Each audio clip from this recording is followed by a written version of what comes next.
Ok, ahora sí, seguimos. Tal como se enuncia en los objetivos de la cátedra, se promueve la difusión de la cultura irlandesa en sus manifestaciones lingüísticas, literarias e históricas, y en las de los inmigrantes irlandeses en la Argentina y sus descendientes. La Asociación de Estudios Irlandeses del Sur se propone el estudio y la difusión de Irlanda, su cultura, su lengua, su literatura, su arte, su historia y su sociedad, entre otros aspectos, en particular en relación con la diáspora en la región sur de América. El estudio de la vida de los irlandeses en la región, de sus descendientes y de las comunidades que fundaron, de sus aportes a las sociedades de la región y contribuir a la preservación de su identidad. El Centro de Estudios Salvador en Uruguay, dependiente de la Asociación Civil Universidad de Salvador, se encuentra al servicio de la difusión de la cultura y de la formación y capacitación de la comunidad. En conjunto buscamos promover la discusión de los estudios irlandeses y a la vez propiciar un ámbito de reflexión y diálogo entre Irlanda y Argentina y la región, en virtud de los vínculos que nos unen desde la literatura, la historia, las relaciones internacionales y los estudios culturales. Soy Paula Ortiz, soy directora de la Escuela de Lenguas Modernas de la Universidad de El Salvador y miembro del Consejo de la Asociación de Estudios Irlandeses del Sur, AES. Le doy entonces la palabra a la doctora María Eugenia Cruzet, presidente de AES, para las palabras de bienvenida y presentar al moderador. Adelante, María Eugenia. Gracias, Paula.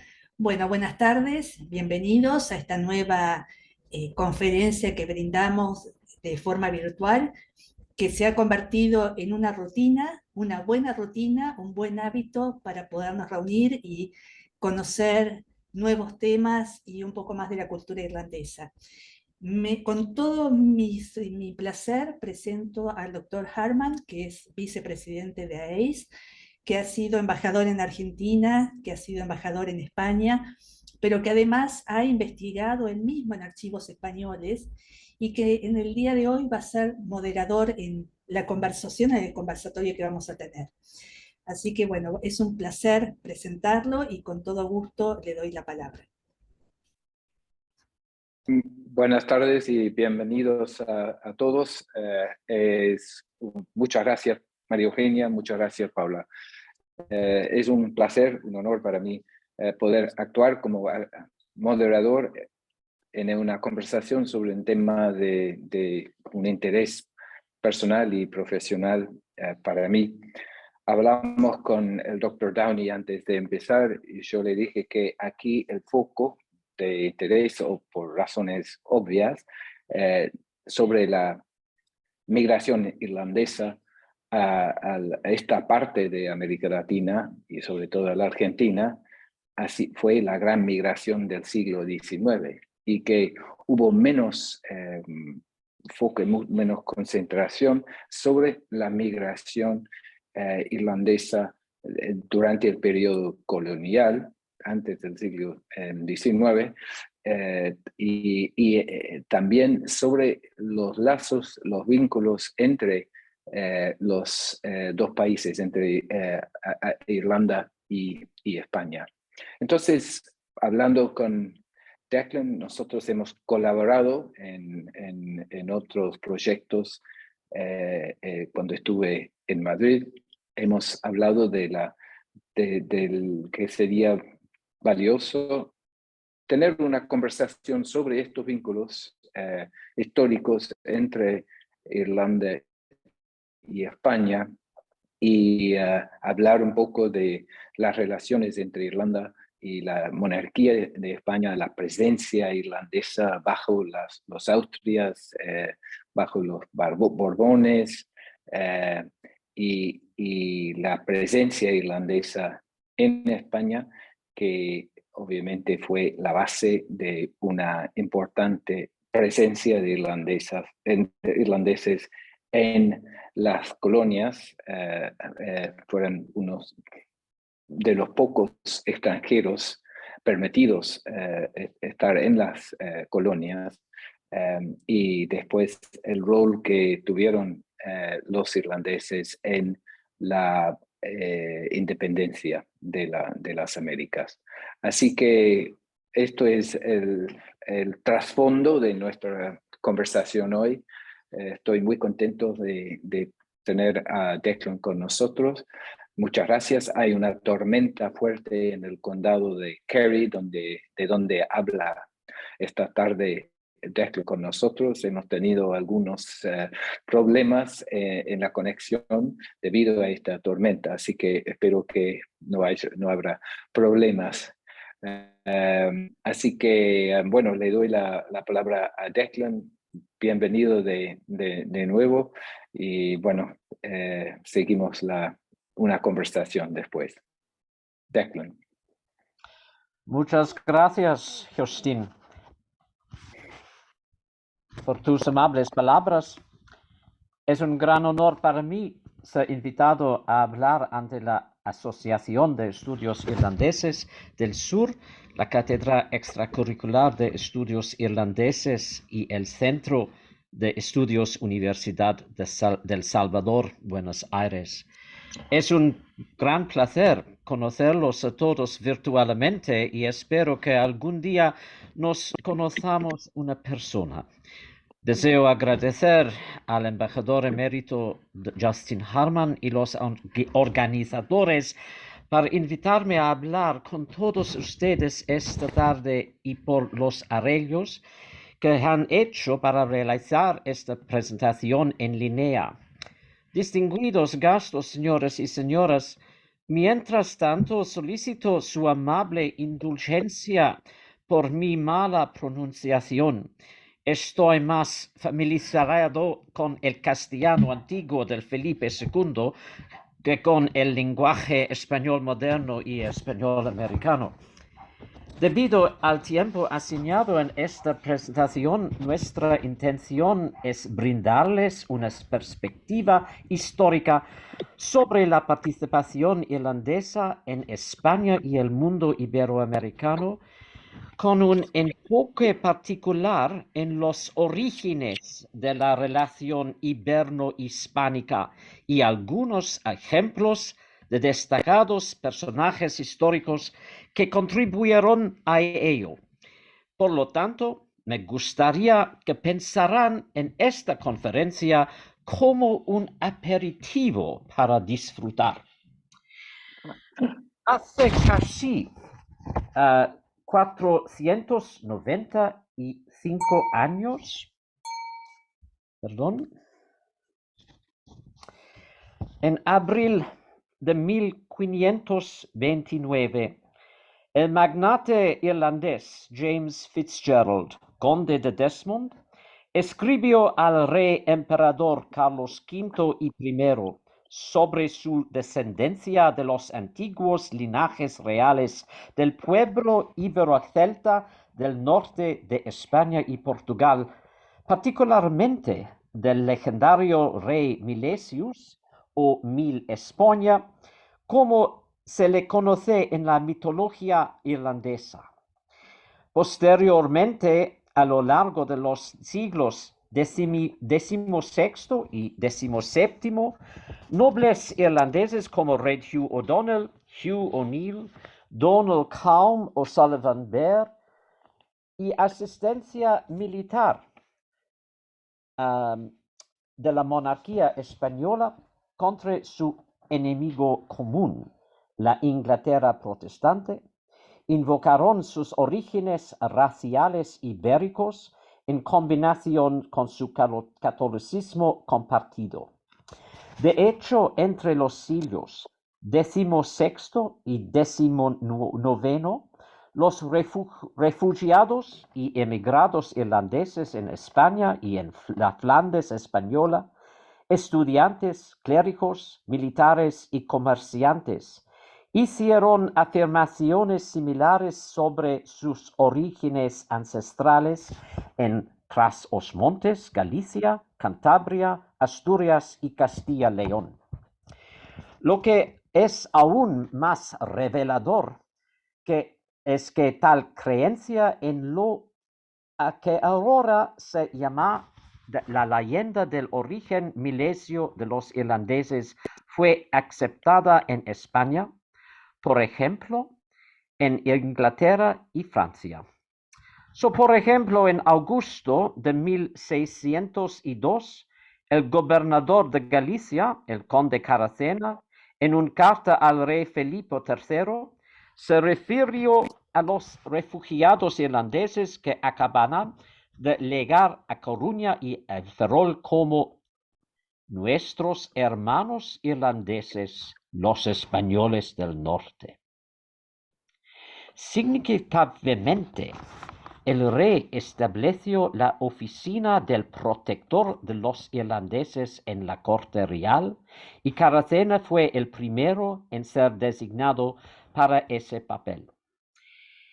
En 1618, el arzobispo irlandés Flaherty O'Mulconere de Tuam presentó un memorial a Felipe III en el que proclamaba que los antiguos irlandeses se descienden de los españoles, desean siempre ser gobernados por los reyes de España y sienten un gran cariño y amor por la nación española.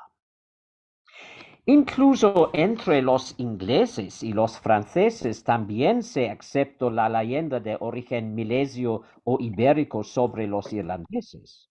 Por ejemplo, en 1576, el Lord Diputado o gobernador militar inglés en Irlanda, Sir John Perrott, escribió a su reina Isabel Tudor, la primera, que consideraba el obstinado orgullo de los irlandeses y su resistencia a los ingleses, gobernar como atributo de sus orígenes españoles.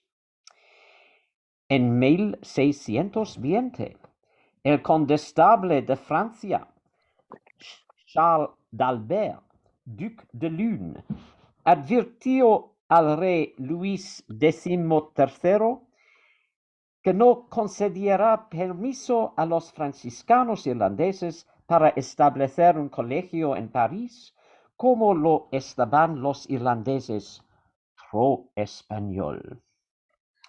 Las primeras referencias históricas a las afirmaciones de los orígenes raciales ibéricos de los irlandeses se encuentran en el Historiarum Adversi Paganus de Paulus Orosius de Braga, en el siglo V, en la era cristiana, y en la Etimología de Isidoro de Sevilla, en el siglo VIII.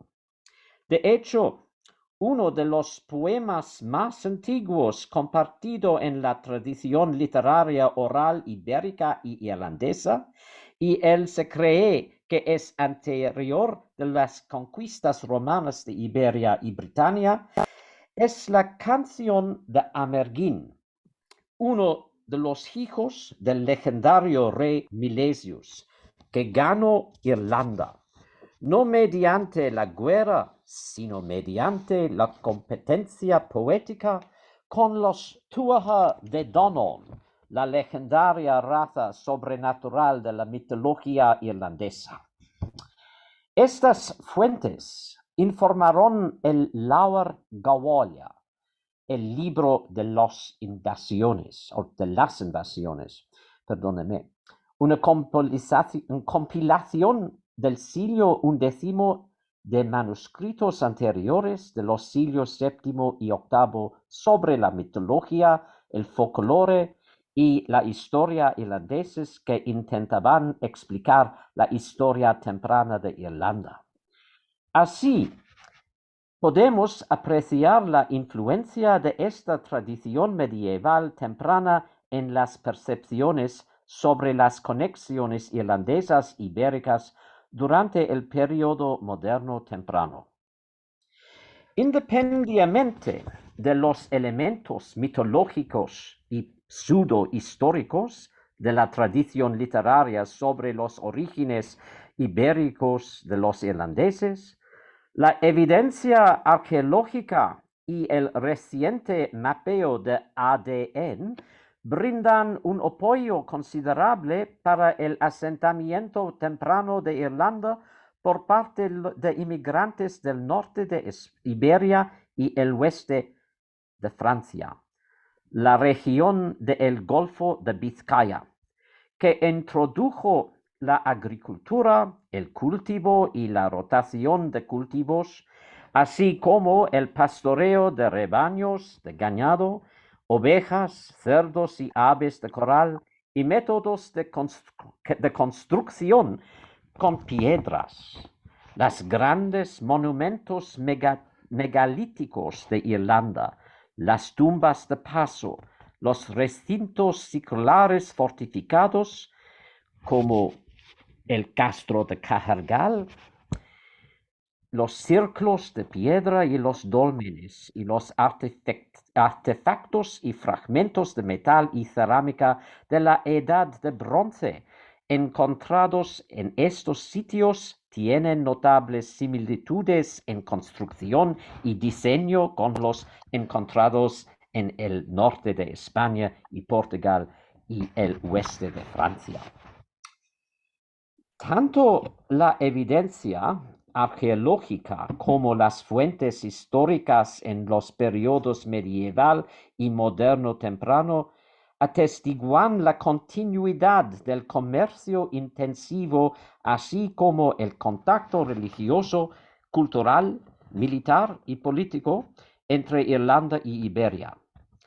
Durante el siglo XVI, el rey Felipe II de España se le ofreció la corona de Irlanda en 3 ocasiones por parte de confederados católicos irlandeses que se habían opuesto a la expansión de la colonización inglesa. Aunque el rey estaba bajo presión de los otomanos en el Mediterráneo y el calvinismo internacional militante apoyado por Inglaterra en los Países Bajos de los Habsburgo, respondió favorablemente a los irlandeses, proporcionando asistencia militar y financiera a las 2 rebeliones de Desmond en 1570 y 1580 a 83.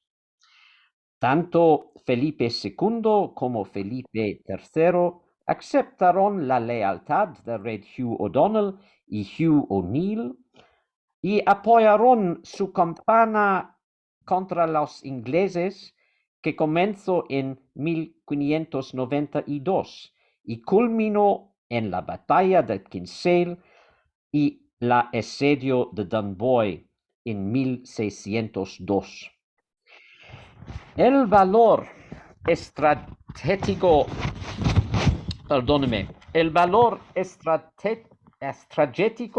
de Irlanda como aliado de España y cabeza de puente para contrarrestar a Inglaterra y Francia y el Atlántico Norte había atraído al Felipe y sus estrategas, en particular el gran almirante don Álvaro de Bazán, marqués de Santa Cruz. Aunque los confederados católicos irlandeses del siglo XVI fracasaron en sus intentos de derrotar a los ingleses y unirse a la monarquía española, España siguió siendo un amigo fiel y benévolo de los católicos irlandeses.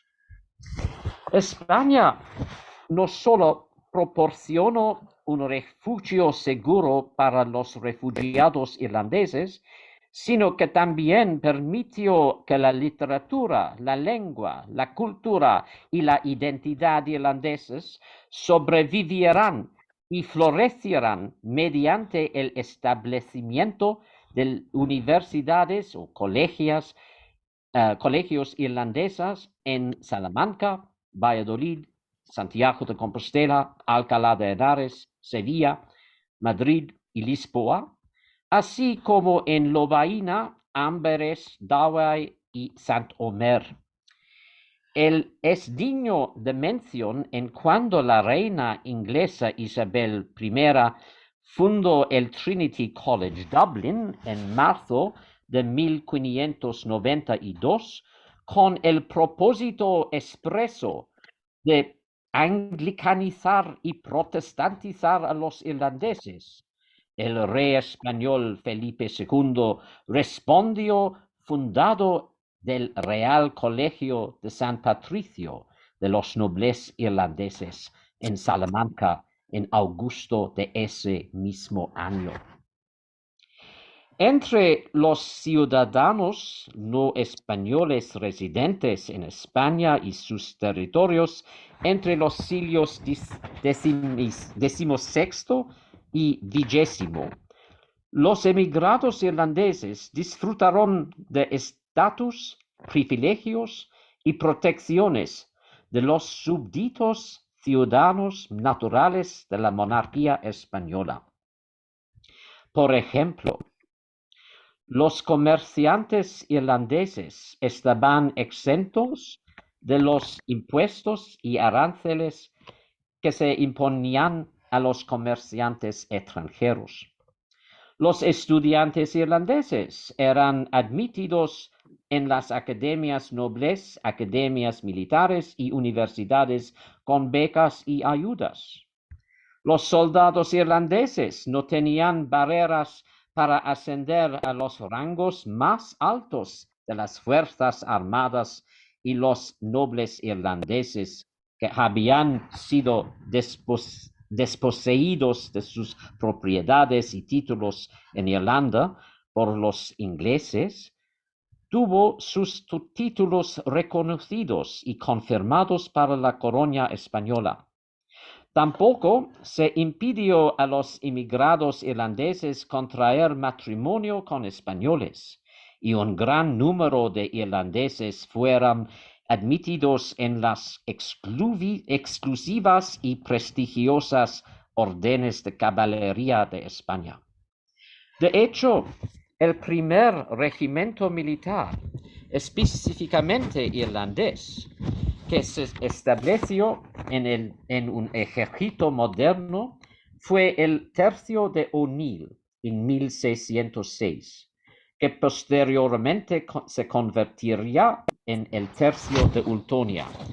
También se establecerían otros tercios irlandeses durante los siglos XVII y XVIII, como O'Donnell, Preston, Fitzgerald, Hibernia, Vendôme, Waterford y Limerick. Como observó el escritor de viajes francés François de la Bouille de Gue en el siglo XVII, los irlandeses aman a los españoles como sus hermanos, pero aman a los franceses como a sus amigos. Incluso con el cambio de dinastía real, el primer rey Borbón de España, Felipe V, decretó que continuarían los privilegios a la gracia concedidos a los irlandeses por sus predecesores Habsburgo. Los orígenes legales de los privilegios que disfrutaron los irlandeses en toda la monarquía española se remontan al primer tratado formal entre un magnate irlandés y la combinación de la monarquía española, el ducado de Borgoña y el Sacro Imperio Romano Germánico. El 28 de abril de 1529, James Fitzgerald, conde de Desmond, firmó un tratado con don Gonzalo Fernández de Córdoba, enviado plenipotenciario del emperador rey Carlos V y I, en la ciudad portuaria del Valle Arbolado Dingle. Fue un tratado en el que Desmond transfirió su lealtad feudal a la monarquía Habsburgo y formó una alianza contra Inglaterra a su rey Enrique VIII.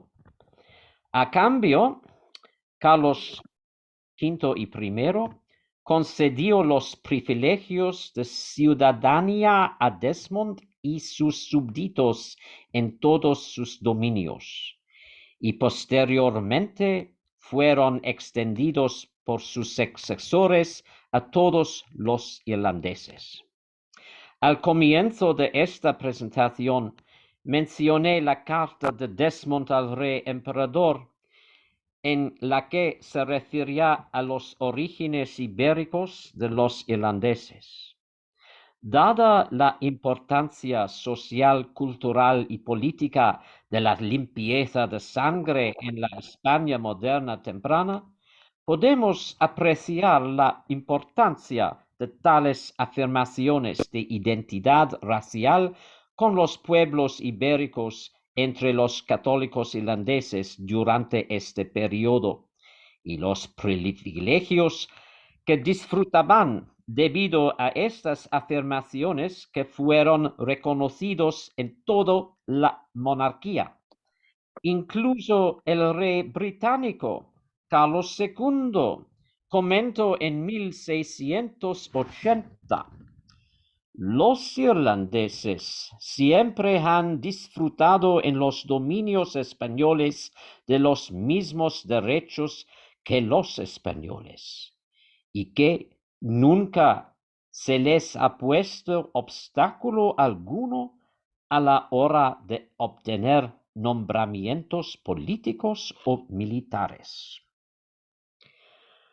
Para no tener tiempo, menciones algunos ejemplos de emigrados irlandeses que contribuyeron al mundo ibérico y alcanzaron prominencia dentro de él. Poco después de su llegada en España, en 1604, Donald Calm O'Sullivan Bear fue nombrado consejero de guerra en el gobierno del rey Felipe III, nombrado caballero de la Orden de Santiago y conferido el título del conde de Beerhaven y Bantry, título español que reconocía su lugar de origen. Además, solicitó al rey que estableciera el colegio irlandés en Santiago de Compostela bajo el patrocinio real. Fue durante el siglo XVII, especialmente después de las guerras cromwellianas y guillermitas en Irlanda, cuando el mundo ibérico experimentó la mayor afluencia de refugiados y emigrantes procedentes de Irlanda.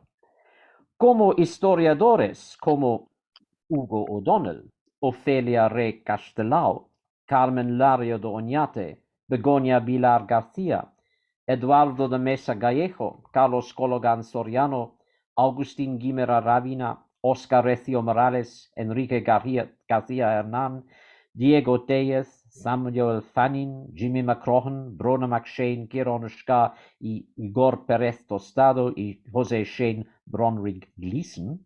Fue durante este periodo que las comunidades militares y mercantiles irlandesas en España y el mundo atlántico ibérico se establecieron, se extendieron y florecieron.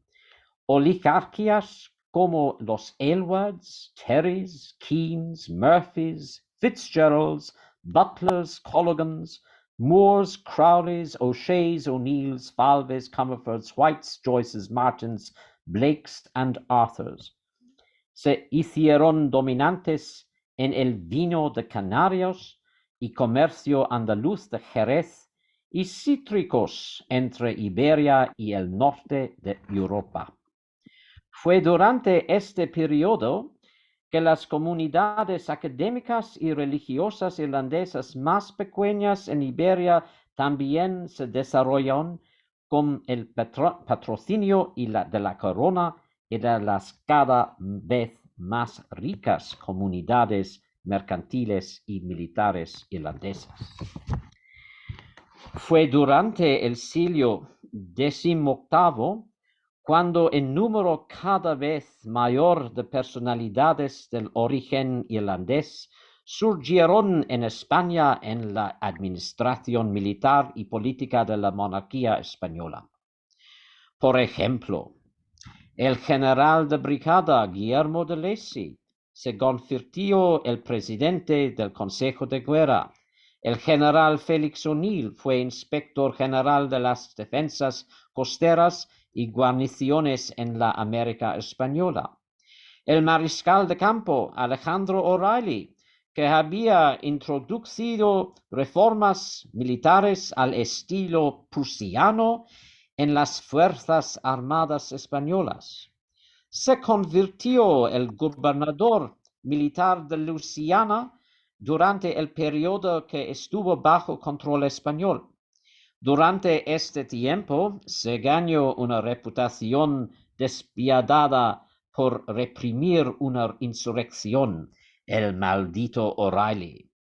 Además, supervisó la restauración y mejora de los puertos fortificados en la América española desde su cuartel general en La Habana, en Cuba, donde las antiguas fortificaciones del puerto aún dan testimonio de su experiencia en ingeniería militar. Lo mismo puedo decirse a Cádiz, que también se benefició de la experiencia en ingeniería militar de O'Reilly durante su mandato como gobernador de esta ciudad portuaria. Sus fortificaciones mejoradas ayudaron a Cádiz a seguir siendo la única parte de la península ibérica que no estaba ocupada por las fuerzas napoleónicas. El más famoso de esos caballeros del origen irlandés, que alcanzó al cargo político más alto de la monarquía española durante el siglo XVIII, fue don Ricardo Wall y Devereux. Tras una distinguida carrera militar y diplomática, que incluyó ser embajador de España en Gran Bretaña, uno de los representantes de España en la Conferencia de Paz de Aix-la-Chapelle en 1645, llegó a ser secretario de Estado o primer ministro de la monarquía española en 1754. Ocupó ese cargo bajo el rey Fernando VI y el rey Carlos III, hasta que se jubiló en 1663. Wall se destacó como un reformador eficiente y un firme defensor de los intereses de España frente a las estrategias francesas y británicas en competencia en Europa, América del Norte. Fue bajo el mandato de Wall que los ya mencionados Lacy y O'Reilly implementaron sus reformas y mejoras en la América española. Y fue en este contexto que cierto caballero irlandés, Ambrogio O'Higgins, surgió por primera vez en el servicio imperial español como ingeniero en 1760, cuando inició su proyecto de desarrollo un servicio postal confiable entre La Plata actual, Argentina y Chile. Su construcción de una cadena de refugios resistentes en la intemperie, Casuchas del Rey, a lo largo de la ruta andina se completó 6 años después. facilitó la comunicación regular durante el invierno entre Argentina y Chile. Otro irlandés, John Garland, gobernador de Valdivia, nombró a O'Higgins su asistente y lo encargó en el ejército español. Tras una distinguida carrera en la que su benevolencia se ganó la confianza de los indígenas y ayudó a establecer la seguridad y estabilidad. O'Higgins fue nombrado capitán general y gobernador de Chile. El rey Carlos III le confirió el título del barón de Balinar, un reconocimiento a su hogar ancestral en Irlanda. Más tarde, O'Higgins se convirtió en virrey del Perú, que incluía a Chile, y continuó mejorando los sistemas de carreteras, las comunicaciones y las defensas costeras en previsión de los ataques navales británicos. Su hijo, Bernardo O'Higgins, junto con otro notable del origen irlandés, Juan McKenna, saltó a la fama en el movimiento Independencia de Chile y Perú. Su contemporáneo Guillermo Brown, originalmente un comerciante de Foxford en el condado de Mayo en Irlanda, surgió como un almirante fundador de la Armada Argentina. Si bien estos ejemplos de contribuyentes irlandeses a Iberia e Iberoamérica representan las esferas militar y política, permítanme concluir esta breve presentación que pretende ofrecerles un aperitivo u una descripción de la participación irlandesa en el mundo iberoatlántico, sacando su atención a una figura menos conocida pero muy significativa del ámbito de las ciencias naturales. Don Pedro Alonso O'Crowley nació en Cádiz, de padres irlandeses, en 1740. Su familia había establecido un rico negocio mercantil que le permitió a Pedro convertirse en el orgulloso propietario de obras del arte de Rubens, Zurbarán, Murillo, Van Dyck y Velázquez, y de una impresionante colección de numismática y monedas griegas y romanas antiguas. Además, su riqueza facilitó sus actividades académicas en historia, botánica, biología, geología y ingeniería, así como para promover el desarrollo de la agricultura y la maquinaria agrícola. Se convirtió en una figura destacada de la Ilustración española y fue miembro de la Real Academia de la Historia y de la Real Sociedad Económica de Madrid. Quizás sea más famoso por su libro Descripción del Reino de Nueva España, escrito en 1774. Sin embargo, no fue hasta 1972 que fue reeditado con copias facsímiles de las ricas ilustraciones del original en traducción al inglés por Sean Galvin, un graduado de la University College Dublin. El trabajo de O'Crowley no solo fue celebrado por sus detalles, observaciones y ilustraciones de plantas y especies animales autóctonas de México, Texas, Arizona, en la región alrededor del Golfo de California, sino también por su descripción de monumentos aztecas y mayas de los pueblos indígenas, y los más inusual para su época, su descripción y descripción de las personas de orígenes raciales mixtos, las castas y mestizos, y de sus condiciones de vida. Además, registró todo que lo pudo sobre la historia y la cultura de los pueblos indígenas antes de la conquista y sus observaciones sobre el potencial minero de las áreas que visitó.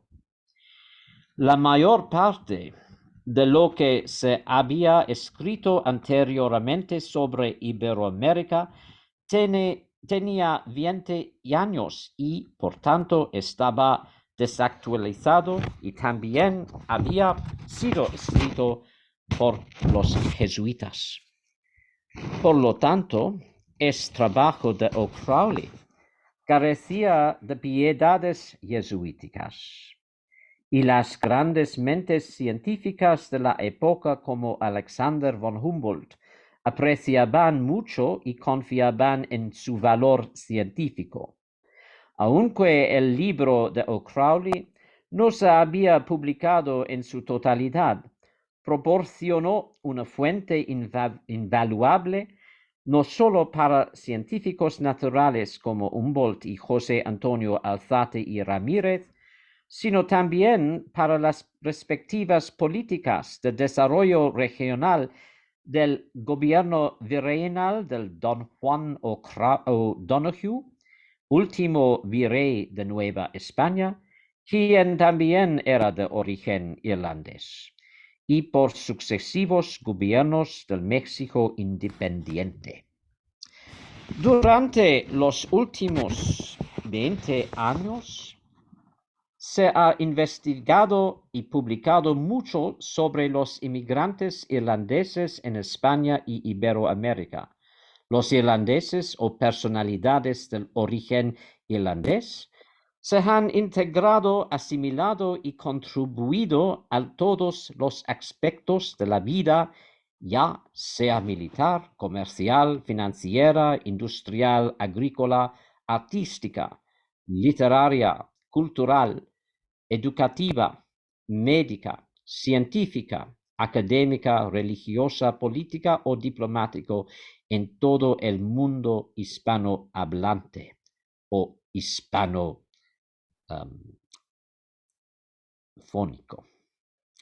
Con demasiado numerosos para mencionarlos en esta presentación, pero espero que el aperitivo que he ofrecido esta tarde sirva para explicar los orígenes centenarios de la afinidad que une y conecta a Irlanda con España y Iberoamérica. Gracias. Muchísimas gracias por este aperitivo. Es realmente nos da idea para futura investigación, futuras presentaciones. Realmente hay muchos elementos que nos interesan en estos, los distintos niveles de vínculos que hubo entre los dos países y el impacto que eso tuvo en Iberoamérica. Y los personajes que mencionaste, a mí personalmente me interesó mucho las referencias a la evidencia en base a los estudios de ADN y de arquitectura, mostrando la base de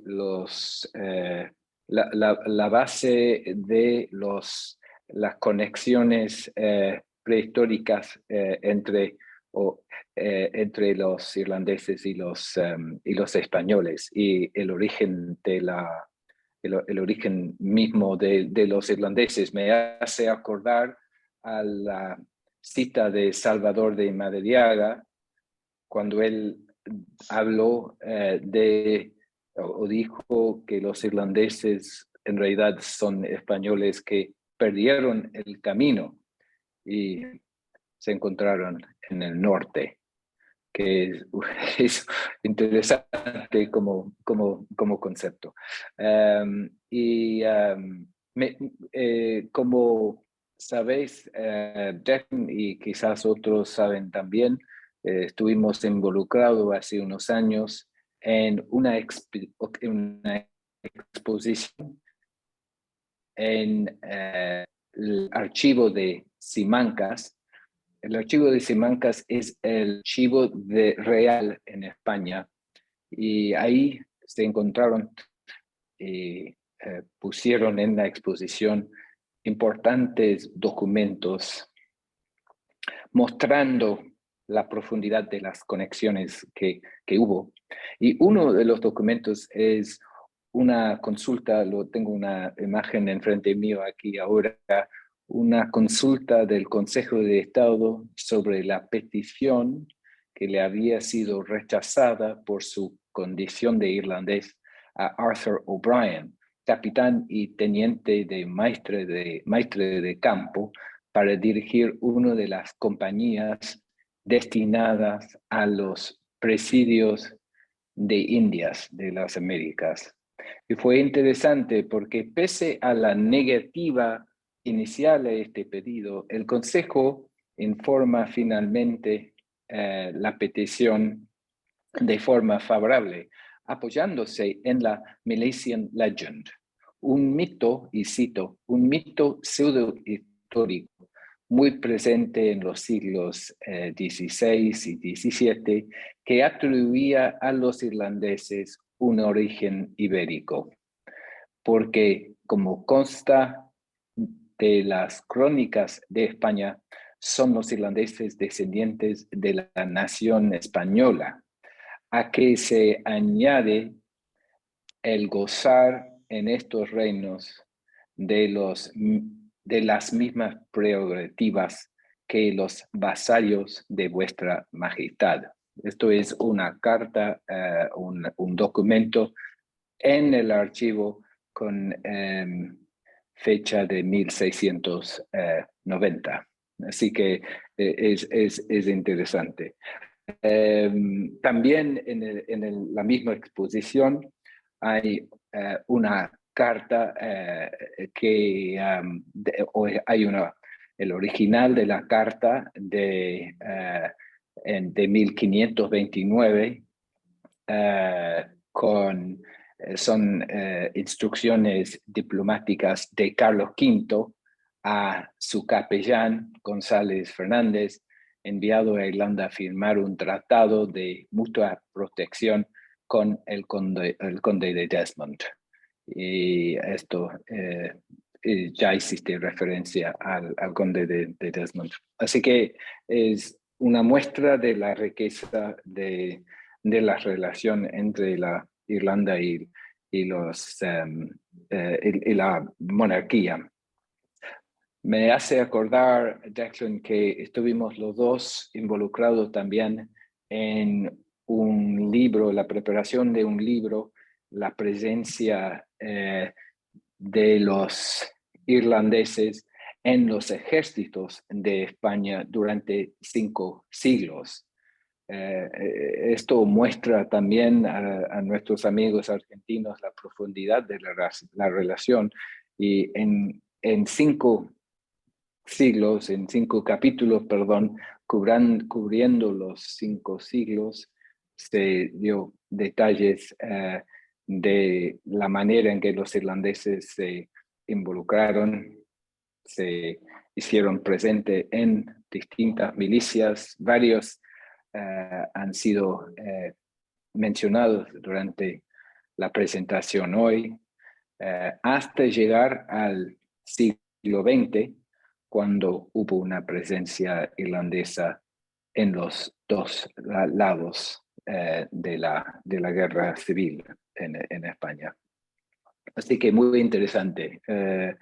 Yo tenía 2 preguntas, y después quizás algunos de los participantes van a querer tomar la palabra, pero la primera pregunta mía es respecto a los privilegios, los derechos que tenían los irlandeses en España. En esos, obviamente fue excepcional, hubo uno puede decir por razones de los vínculos históricos y de religión, durante las guerras de religión, hubo un favoritismo hacia los irlandeses. Leí un poco después que fines del siglo XVIII, que hubo un cierto resentimiento en parte de España de estos privilegios. Y quería preguntarte si existe alguna documentación, evidencia de un tal resentimiento respecto a los derechos que fueron otorgados a los irlandeses. Y la segunda pregunta mía fue respecto a justamente al principio del siglo XIX, en Cádiz, en 1812, hubo una presencia irlandesa interesante en las Cortes de Cádiz, y hubo cierta pregunta si los irlandeses fueron leales a la corona o a España. Antes no había esa pregunta porque quería decir la misma cosa. El rey y España fue la misma cosa. En 1812, con todos los revueltos en España, hubo un dilema, en cierto modo. Me pregunto si tenés algún comentario respecto a la situación de los irlandeses en ese momento. Pero de nuevo, muchas gracias por la presentación.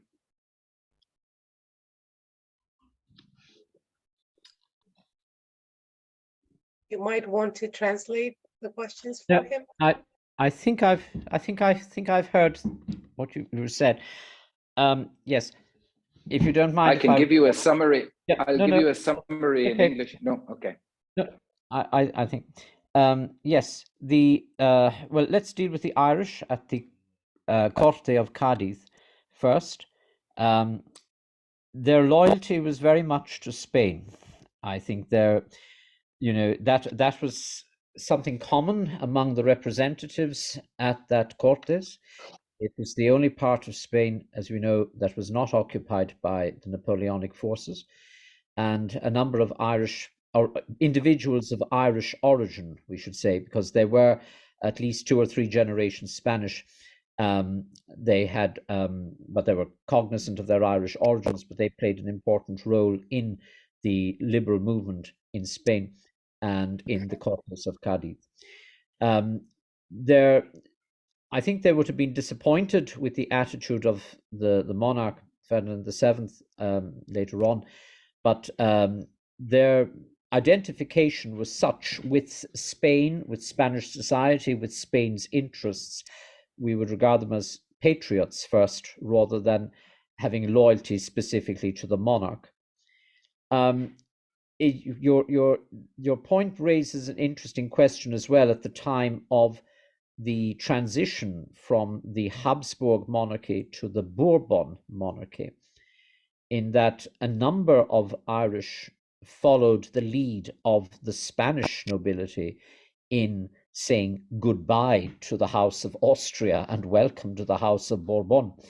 So I think it's a dynamic in these societies that when they become established in a place, they may be part of the service nobility to the monarchy, but over time their assimilation is such, and the depth of their integration into Spanish society was that they very much found themselves or considered themselves to be part of the Spanish interest, rather than specifically the interest of the dynasty or indeed of the monarch.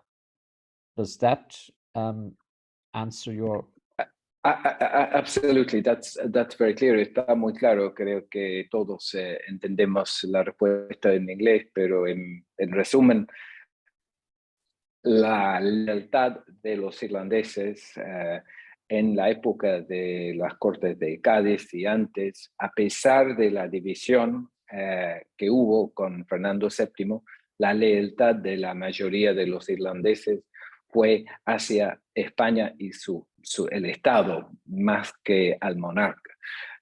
Y esto es un tema que ya había saltado, en cierto modo, en el contexto de la transición de la monarquía desde la Casa de los Austrias hasta la Casa de los Borbones. Así que eso está muy claro. Pero obviamente los irlandeses gozaron de unos privilegios durante mucho tiempo que fueron muy importantes, y uno podría entender un cierto resentimiento hacia estos privilegios. En este contexto, si puedo preguntar, los derechos de los irlandeses de ir a vivir, a servir en las colonias, en las Américas, fueron, si entiendo bien, excepcionales. They were exceptional rights that they enjoyed, if I understand correctly. Yes. Of course, like everyone else, they had to go through the Casa de las Indias and obtain permission from the Castilian crown to emigrate to the Americas. But there was no problems about that. They were given the license like everyone else in Castilla or any other part of Spain or the monarchy who wished to migrate. But they did carry with them their privileges on trading. This is the thing. I suppose these are the most important privileges they had, that they could trade and be taxed as Spanish subjects. So in many instances, we have Dutch or French or British or Scandinavian merchants forming business alliances with the Irish in the Spanish world, so that they could avail of their Irish partners' privileges to cut down the costs in terms of taxation, etc., on what they were doing and what they were trading.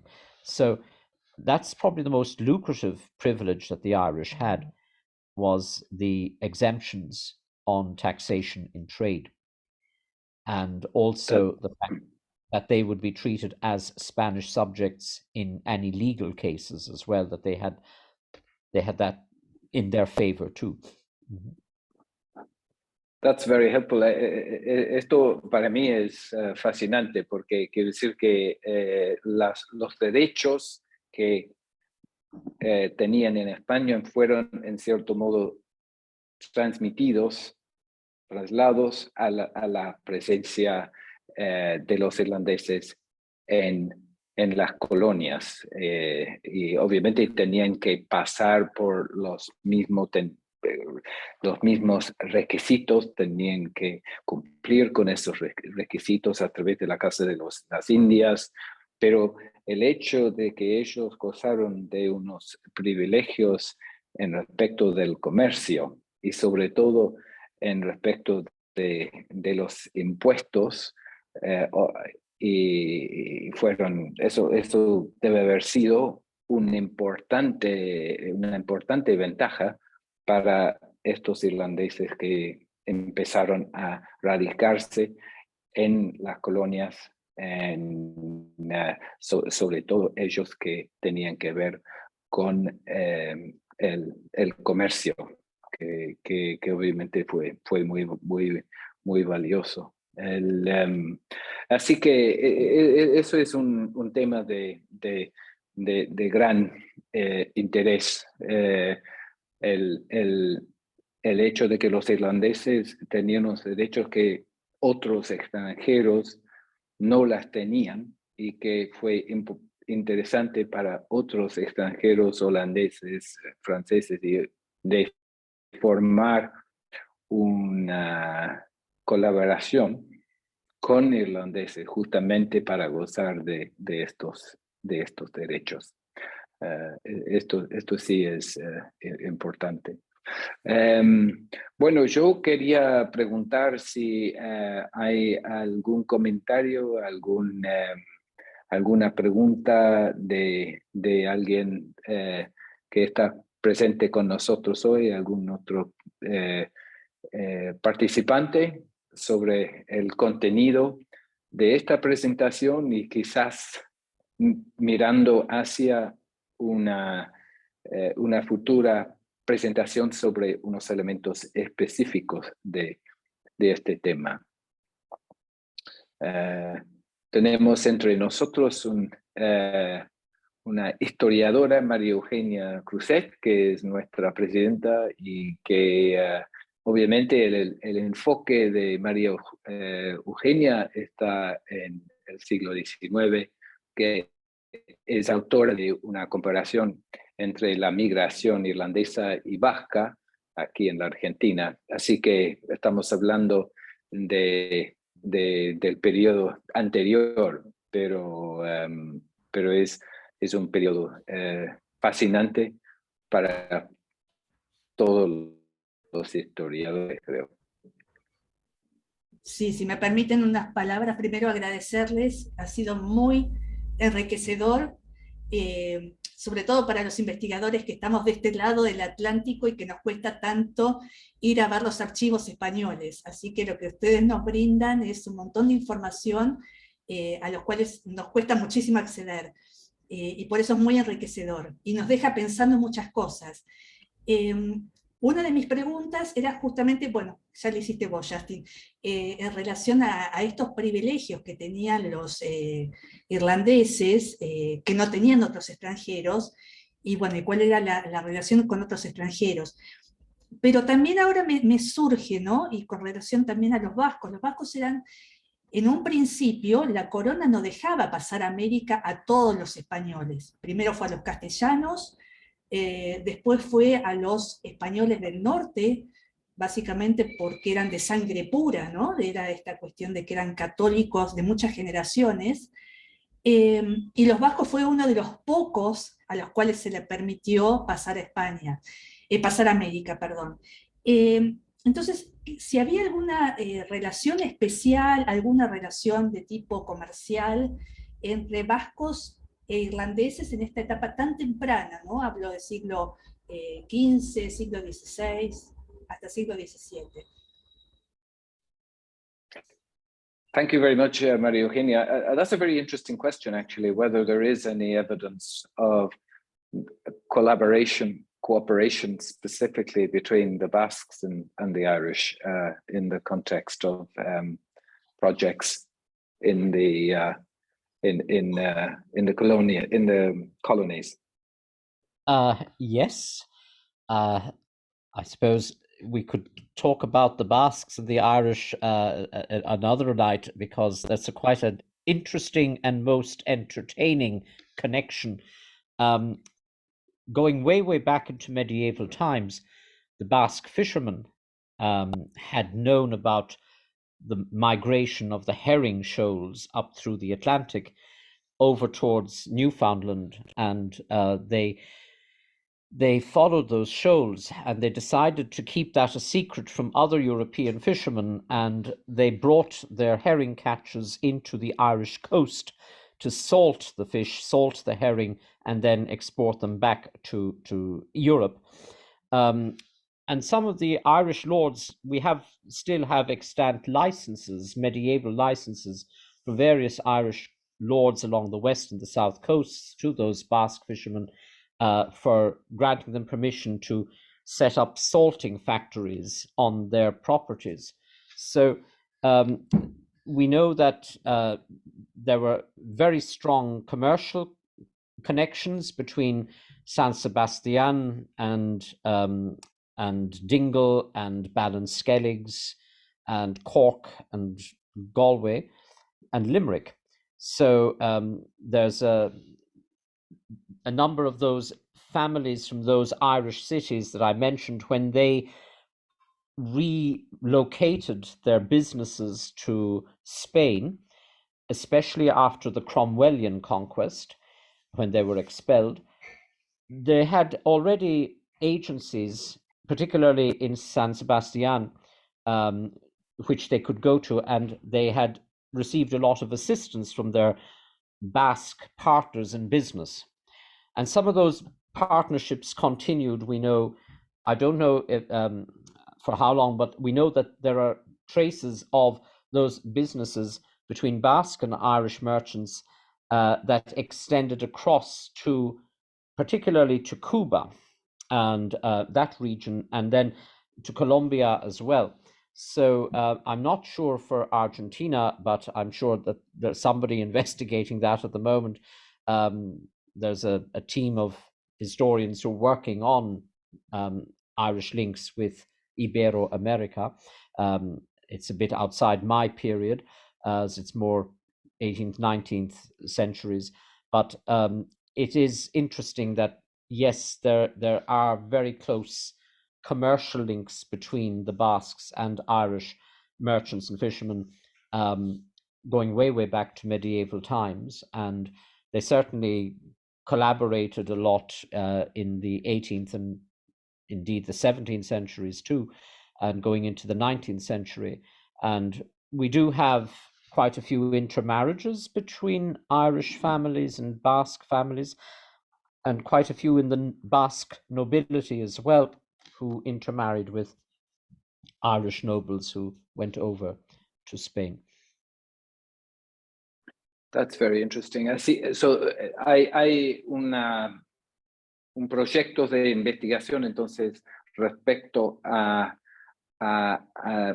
posible colaboración que hubo en el contexto de las colonias después. Esto sería muy interesante, María Eugenia, para el futuro. Quizás alguno de los estudiantes. Seguro. Muchas gracias, muy interesante, muy interesante. No sé si hay otra pregunta. Yo quería hacer una pregunta, si puedo, si no hay otra.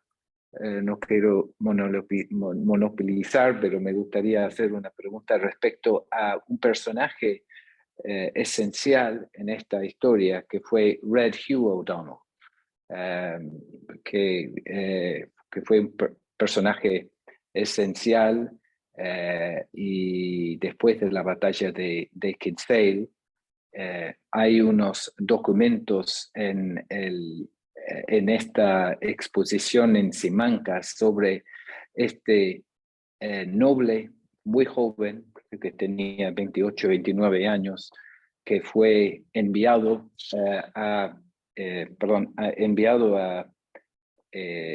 la corte en Valladolid para pedir más ayuda, y él murió en circunstancias que quedan misteriosos. Muchos creen que fue asesinado por un agente inglés y fue sepultado en Valladolid, y creo que sería interesante si sería posible simplemente de contar un poco lo que se ha hecho respecto a esta figura. Declan, would you be able to talk a little about Red Hugh and his legacy, as it were, and what has been done in Spain? Yes. Well, yes. Let's talk about Red Hugh in his time first and his significance there, because what's happening at the moment is a completely different matter, I think. I think there are certain political and commercial considerations involved in that matter. Yes, Red Hugh was the one who initially brought the Irish lords together in 1592 to form an alliance based in the north of Ireland. They had seen the destruction of the earldom of Desmond about less than 10 years earlier, and Red Hugh had escaped from captivity in Dublin Castle. He had returned to his territory in Donegal, and at the time of his return, the Archbishop Edmund McGowran of Armagh had also returned from Spain. At that time, he had been in Santiago de Compostela. He had worked as a sort of auxiliary to the Archbishop Fonseca there. And he finally returned to Ireland and promulgated, it was the first formal promulgation of the decrees of the Council of Trent in Donegal, in Red Hugh's territory. So there was this council of the Ulster bishops, and they, having promulgated the decrees of Trent, then there was this other council in which the bishops and the nobles in Northern Ireland, in Ulster and Connaught, gathered together to form a new Catholic confederation to make another attempt to expel the English from Ireland and to incorporate Irish into the Spanish monarchy. They were following a similar line of argument and model of the Earls of Desmond earlier in the 16th century. And so it's Red Hugh, he was young, he was dynamic, and he received a lot of support. And it's in that context that Hugh O'Neill, his neighbour, the Earl of Tyrone, was looking at what was happening in Northern Ireland, watching the way the wind was blowing in favour of Red Hugh. The next thing, you have the arrival of Spanish envoys to Red Hugh, and O'Neill joins Red Hugh and the Confederation. Now, of course, O'Neill emerges as the leader, the great leader. He was a great military figure and a strategist, and that he somewhat overshadows Red Hugh in the 9 Years' War. But Red Hugh was the one who had a certain vision, shall we say. He had a certain political vision and a broader socioeconomic vision as well of the advantages of Irish incorporation in the Monarquía Española. So when he is chosen to go to Spain after the defeat of Kinsale to obtain military support, more military support, yes, he attracts attention of the English spies and all of that. The jury is still out as to whether he was actually poisoned or whether he died as a result of an infection of parasites in his stomach. So there is a debate going on about that. Hiram Morgan, who's a historian based in the university in Cork, has this view that Red Hugh was suffering from parasites and other health-related issues. But then again, there is correspondence from the time that suggests that maybe he was ill with parasites, but perhaps somebody was adulterating the medical doses he was given with something more. So there's this, shall we say, romantic legend has grown up around Red Hugh. He was young when he died. He was an Irish patriot. He wanted to connect Ireland into the Spanish monarchy and modernize Ireland thereby. And that so he has assumed a lot of connotations. That's his legacy as a sort of heroic young figure, a little bit like Dom Sebastian of Portugal, who also died young in 1576 in Morocco. So, as I say, there's this romance has grown up around him and his significance, particularly in the 19th century. And then, of course, in the early 20th century, even Walt Disney had made a film about Red Hugh O'Donnell called The Fighting Prince of Tyrconnell. So it was rather melodramatic and romantic and all of that. But in terms of, as I say, his legacy, a lasting legacy was his political vision and a vision he had for Ireland and connecting it in with the Spanish monarchy and to Europe, and to make that clean break with England. And that's what he wanted to do. So in terms of recent events, well, we know that there were excavations in Valladolid on the site of the old Franciscan church and monastery where Red Hugh had been buried. And there was this view that maybe they would find the bones of Red Hugh O'Donnell. Now, we have the records, the archives are very specific about where he was buried, etc., and all of that. But the project was very much propelled by the mayor of Valladolid. He deserves a lot of credit for his push to investigate and see if they could find the remains of Red Hugh. But there was a grand excavation at the time before the church was demolished, back in the 19th century, around 1837, 1838. Bodies that had been buried in the Franciscan complex had already been exhumed and were buried in the municipal cemetery, or what was to become the municipal cemetery of Valladolid, and in a mass grave. And I remember the present Duke of Tetuan, who would be a relative descendant of Red Hugh O'Donnell, he mentioned to me that he remembered his father telling him that he had come across some report in one of his, I think it was a great-grandfather's papers, that he'd been invited to Valladolid at the time, of the exhumation, and the family seemed to think that maybe he was buried in the mass grave. But there were others who felt that maybe he could still be there in the Chapel of the Miracles in the old Franciscan complex. And as I said, there's been a lot of excitement was generated, particularly in the last 2 years, about whether they would find the bones of Red Hugh O'Donnell, but they didn't find the bones of Red Hugh O'Donnell, or they still haven't yet identified them as being his bones. So that's still going on, but it didn't stop Valladolid from organizing a folk festival, an international folk music festival called in honor of Red Hugh O'Donnell. I suppose that's a nod or a homage to Irish musicians everywhere in the world because of their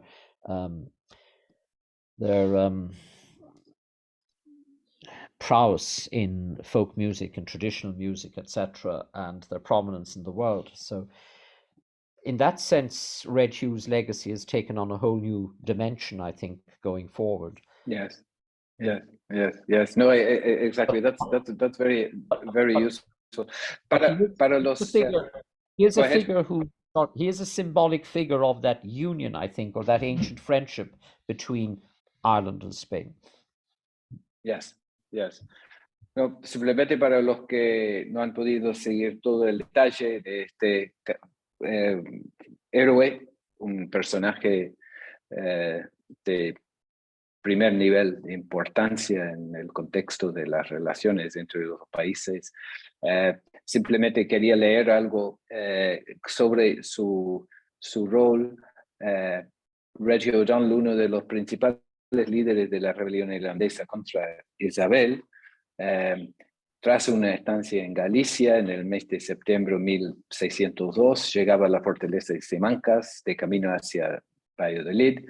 Había venido a España tras Kinsale, la derrota de Kinsale, con el fin de pedir al rey Felipe III socorro para la causa irlandesa y el envío de una nueva fuerza expedicionaria a la isla. Al llegar a Simancas, enfermó, muriendo a cabo de 16 días. 400 años después, la figura de Red Hugh sigue conservando un cierto carácter épico, romántico y misterioso. La percepción de su papel en la Guerra de los 9 Años como una figura valiente e impetuosa, su huida o retirada a España después de la batalla y el misterio de su muerte a causa de un supuesto envenenamiento siguen siendo hechos controvertidos que envuelven la imagen del personaje. Sendas placas colocadas a la entrada del archivo y en el callejón de San Francisco de Valladolid, frente al lugar que ocupaba el desaparecido convento de San Francisco, siguen recordándonos la figura de este bravo irlandés. Es un texto que que se usó en otra presentación, pero una de las cartas en la exposición en el castillo de Simancas, la exposición de documentos de la colección del Archivo Real, hay una carta que fue enviado de Red Hugh O'Donnell a O'Connor Kerry. Y en la carta Red Hugh escribe a uno de sus aliados en el sur de Irlanda y destaca en primer lugar el hecho de que está escrita en inglés y no en gaélico. El idioma que utilizaban los señores irlandeses para escribir sus cartas dependía por lo general, y entre otros factores, de la capacidad lingüística de sus secretarios. Por otra parte, es igualmente destacable en esta carta, el hecho de que Red Hugh aconseje no incluir en la contestación malas noticias que pudieran ser vistas por los ministros del rey de España. Entonces, él pedía que no le manden malas noticias por temor de que podría tener una influencia negativa en la corte en Valladolid. Esta carta fue encontrada por los ingleses después de la destrucción de uno de los últimos focos de resistencia en Irlanda. Un comandante inglés envió el original de esta carta junto con una traducción a uno de los comandantes españoles que estuvieron en Irlanda, con la intención de desacreditar a Red Hugh O'Donnell. Así que simplemente hago mención, Declan, de esta carta porque fue una de las que saltó en la exposición en Simancas hace unos años. Tenemos hay mucho que se podría hablar de esta figura, pero quizás sería para otro día. Podemos quizás preguntar ahora si hay otra pregunta que alguien le gustaría hacer o comentario. Paula, no estoy mirando al... Mariano Galassi, no veo. Mariano Galassi está preguntando. Perdón, Mariano, por favor. Hola, buenas tardes. Muchas gracias por la presentación, por la introducción a este panorama de los irlandeses en el mundo hispánico anterior a la independencia. Supongo que la respuesta llevaría quizá mucho tiempo, pero al menos algunas ideas principales sobre, por un lado, los irlandeses, entre comillas, comunes que fueron a España. En la presentación se mencionó especialmente, me parece, aquellos que ocuparon cargos destacados en la administración del Reino de España. Y después, por otro lado, bueno, y sobre eso, si hay alguna idea general sobre momentos de llegada a España, distribución en la península ibérica, cantidad de irlandeses que fueron a España. Y de esos, algo mencionaba también ya en María Eugenia, los que fueron después a América, si hay alguna estimación de cuántos o hacia qué lugares. Y ya en otro orden, pero también relacionado, es los irlandeses que llegaron, que pudieron haber entrado a América, que supongo que serán muchos menos, como británicos. Pienso en concreto en el asiento de esclavos que hubo en Buenos Aires, en el cual había ciudadanos británicos con autorización de la corona española y que entre ellos había irlandeses. Si eso también se repitió en otras partes de América. Entonces, resumiendo, los irlandeses comunes que fueron a España o a la península ibérica, y los irlandeses que vinieron como británicos a América. Did you get that, Declan, from Mariano? I think I understood some of it. Yes. If not, I can try to put it into English.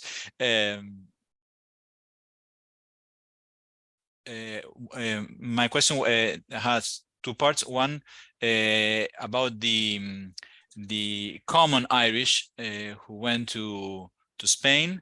You mentioned several individual characters, but those were, I think, important officials in the Spanish administration. I mean the common Irish who went to Spain. Some ideas about them, when they arrived, if they went to specific parts of Spain, or they went to more or less everywhere. And then if how many of them might have then traveled to Spanish America. And then the second part, the secondary question about the Irish who came in exceptional way to the Spanish America. Like, for example, here in Buenos Aires, the asiento for the introduction of slaves, which was granted to the British Crown. Yeah. Okay. Well, you're absolutely right. I was concentrating on, shall I say, Irish people who have a certain status, the merchants, the nobles, etc., the clergy and students. There were, of course, what you call common Irish or ordinary Irish people, we would say, who followed. They would have followed their aristocratic lords or their employers who are merchants, etc., the wider household, if you like, or retainers. Yes, they follow, they go, and they incorporate into the households that are set up in Spain or established in Spain. I was giving an example, I suppose, my presentation, because I deal with the history of elites.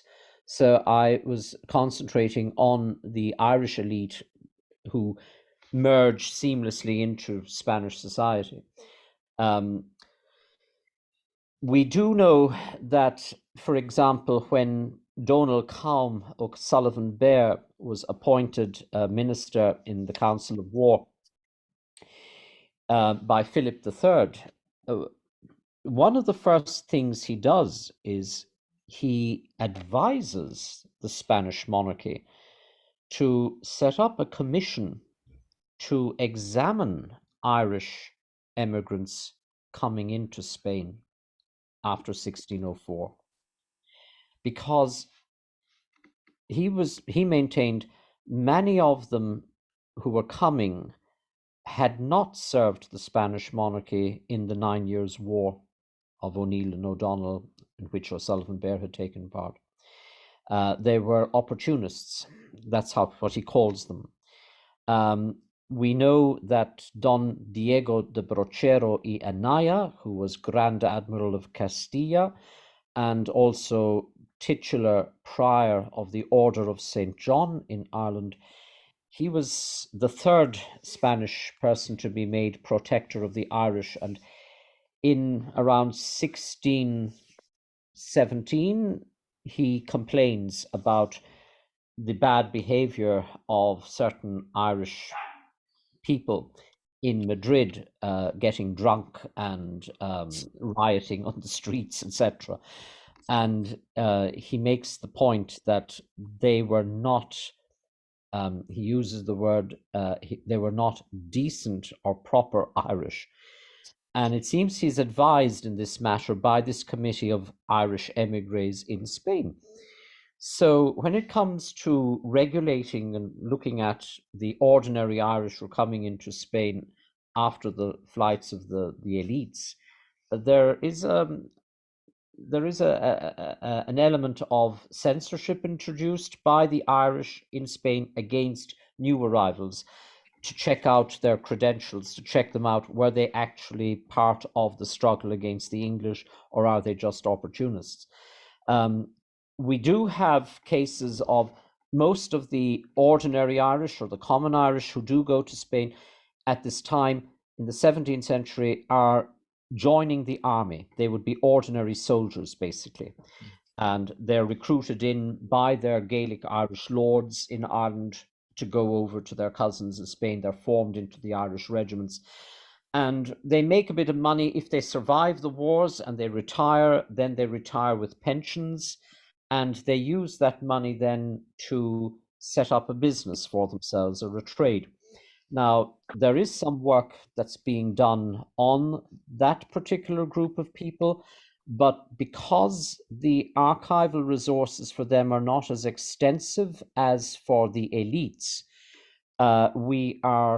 in our project, we are comparing those ordinary people's experience in Spain with similar ordinary Irish experience in France, because we can then get a greater sense of what they're doing and how they manage, etc.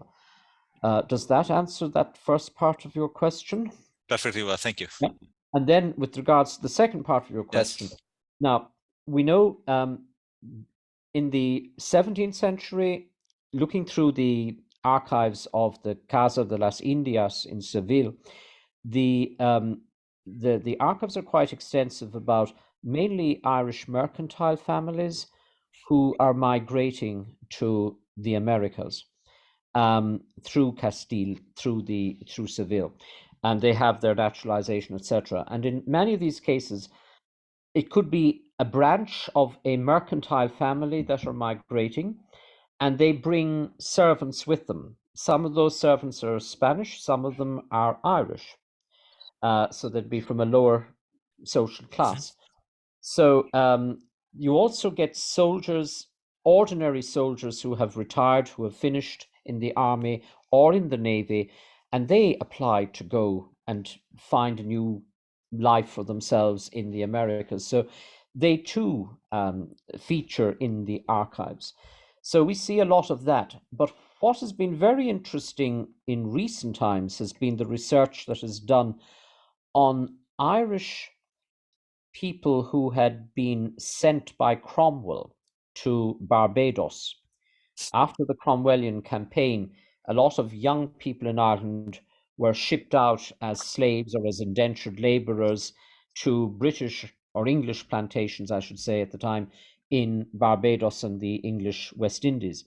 So it's interesting that after some time, many of them escape, and they escape to the French and to the Danish colonies in the Caribbean. And from there, they move to the Spanish possessions.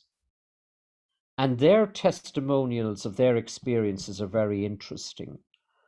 And so they don't want to stay with the English, obviously. Some of them stay with the French. They feel comfortable there, but most of them want to go to the Spanish possessions in the mainland of Central and South America or to other Spanish islands. They don't want that because of that affinity that they have with the Spanish, I think. But it's an interesting choice. And so that's another migration. Regarding the British, in the late 18th century, when the British began to relax the penal laws against Irish Catholics, etc., you see more cooperation between Irish merchants and the British establishment. And some of them do get involved in the British slave trade. Now, having said that, we know of some Irish families, merchant families, established in Nantes, in France, particularly Antoine Walsh. And Antoine Walsh becomes a nobleman in the French service, Antoine Walsh de Serran. He had a very extensive involvement in the transatlantic slave trade. And he was shunned by many of the Irish grande noblesse in France, and that so he has some partnerships with British trading or slave traders, shall we say, and that's so. But that's an area that's being investigated at the moment. I know there's some scholars who are working on Walsh. And that's so it's just an area that's beginning to open up. This so very interesting. It's through that connection of this Irish merchant in Nantes who has links with the British slavers, and through that means then they become involved with the British slave trade in the late 18th century. There were some Galway merchants as well who had also become involved with the slave trade to Montserrat and places like that in the Caribbean a little bit earlier in the 17th century. But again, I say it's an area that is being opened up to research. Thank you very much. Thank you very much, and muchísimas gracias, Declan. Creo que somos todos conscientes de la hora porque estamos a 7 menos 20 aquí, quiere decir que es 11 menos 20 en Tarbert, en el condado de Kerry, que hay una tormenta feroz, pero por suerte hemos tenido que mantener una conexión estable. Te agradecemos la presentación y realmente han surgido varios temas que podrían ser de mucho interés para una futura presentación, una futura charla.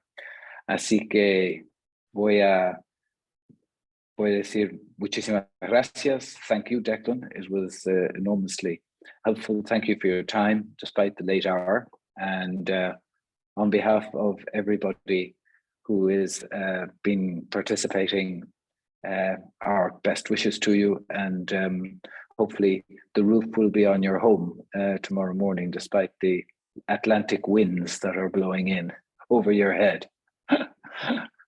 Yes. Thank you very much. Thank you very much. Thank you. And again, I apologize for some of the slight interruptions there in my broadcast. I don't know if you heard me perfectly or not over there. No, we did. Yes, the sound was perfect. Yeah, we did. Yeah. And as we say, this has been recorded, so it will be up on YouTube. Very good. Okay. Muchas gracias a todos. Did you want to say, Paula, do you want to say something? Sí, les agradecemos a todos por su presencia y los invitamos a continuar participando de nuestras actividades, visitando los sitios de AEIS y también de nuestra cátedra, donde vamos a publicar más información sobre próximos eventos y algunas otras novedades. Muchísimas gracias, que tengan todos muy buenas noches. Muchas gracias. Muchas gracias. Gracias. Bye bye. Bye. Muchas gracias. Ajá.